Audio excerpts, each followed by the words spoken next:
Just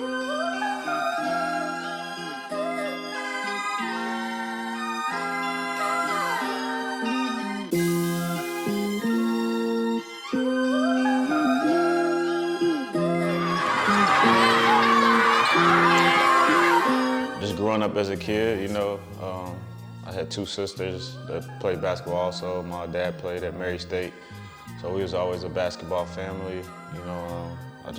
The earliest memories just growing up, playing around the neighborhood with my friends. Basketball was always our first sport that we always played. We played other sports, baseball, football, we tried everything, but basketball was, I would say, probably the favorite, most memorable time we had.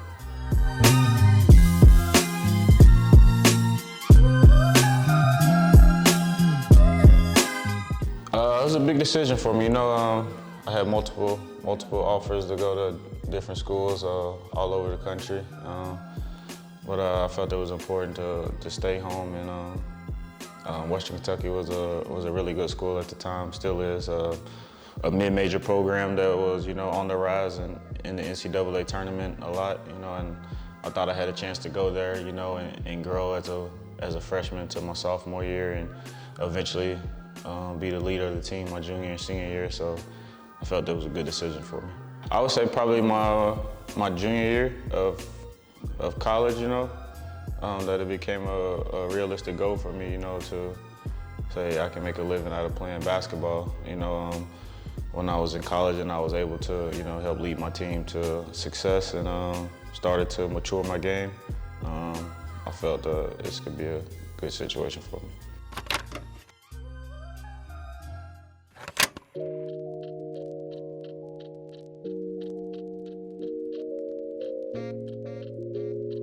Yeah, it was a crazy time in my life. My first pro year, I remember I didn't know what to expect. I've never seen European basketball before, never knew anything about EuroLeague, Euro Cup. I didn't know anything about anything, so I didn't know what I was getting myself into. But once I got there, I think the thing that helped me a lot was we had a lot of first-time Americans that was on the team that year. And one of the guys I knew from college, he played at Louisville. His name was Edgar Sosa, and we kind of got close in summer league with the Pistons. We were on the same team, and Biella ended up signing us both. So we kind of went together, and experienced everything together. The different culture from Kentucky, America, everything. So it was fun to experience that, and get a chance to get a taste of European basketball for the first time.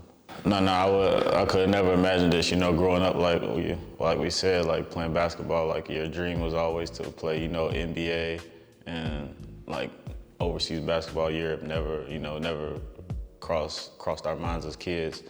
I remember in Biella, there was an American there that had been playing for 5-6 years already.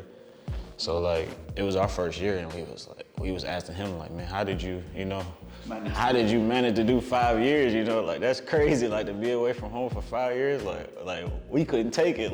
We couldn't see ourselves playing 5 years, let alone now I'm going into my 14th season, and I'm looking back on it damn, I was on him about 5 years, and now I'm at 14. So time flies, and I've enjoyed my time in Europe, and definitely have a lot of memories. But I think a lot of it will settle in once I'm done with basketball and I retire, and I can really process everything that I've done and got to see through the game of basketball.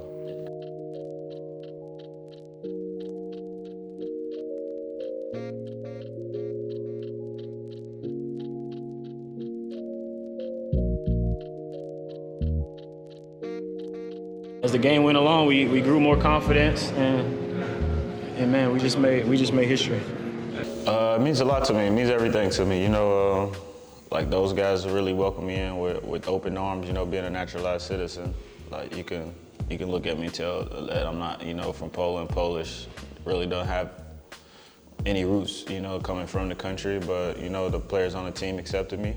The coaches, the fans embraced me. We've had a lot of success with the national team.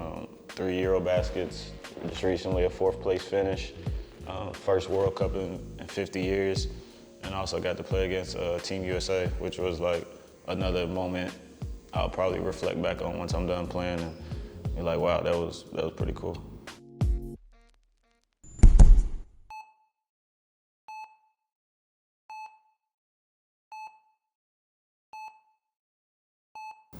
I was scared, you know, just when they told me like it was during COVID time, so I was in the hospital by myself, you know, you couldn't have visitors and stuff, so, and I didn't even tell my parents that I was going to the hospital because I didn't even want to worry them, you know, so, like my fiance dropped me off, you know, once they checked me in, they told her, you know, like, we'll give you a call, you know, like COVID time, they wasn't letting anyone in the hospitals.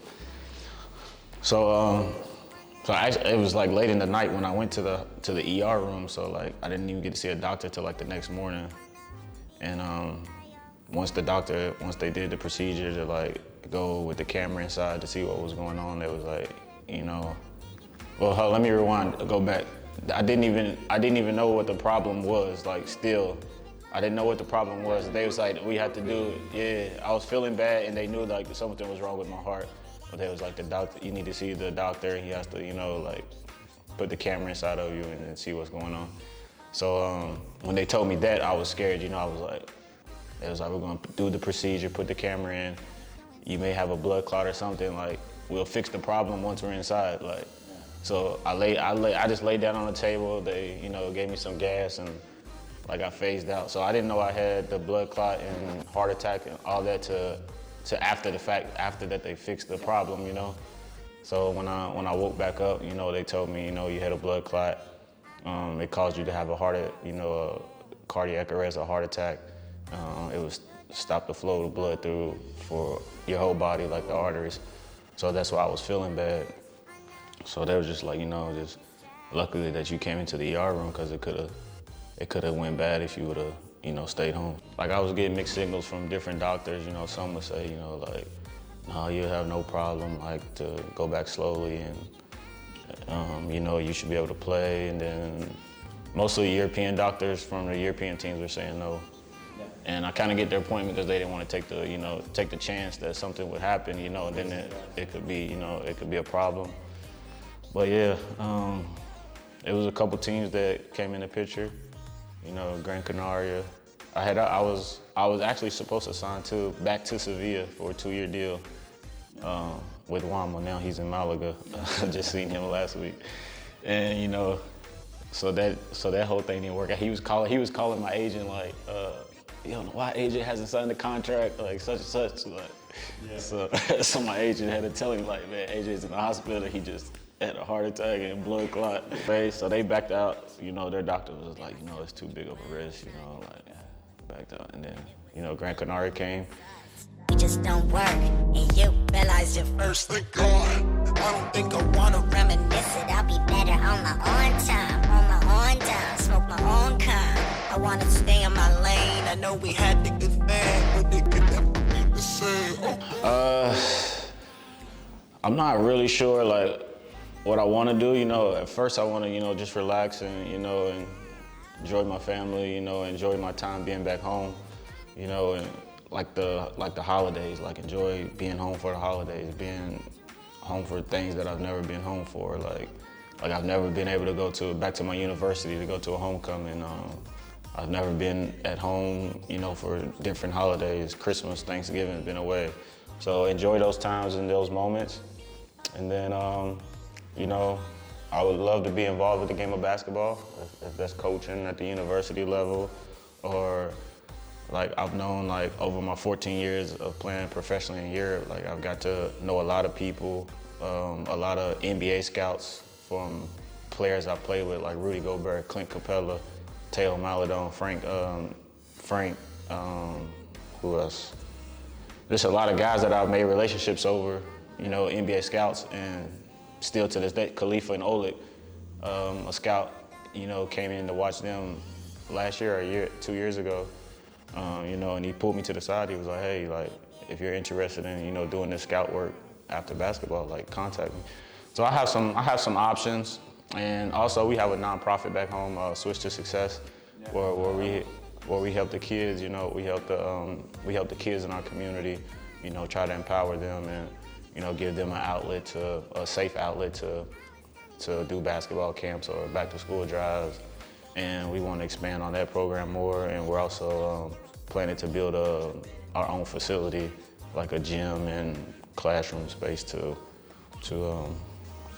expand that program and make that something even more special. Just the way I was brought up, and like I said, is like being around the world, and everything shapes your life, and I think that's a big thing, important thing to do, is to help pull people up and be a blessing to other people.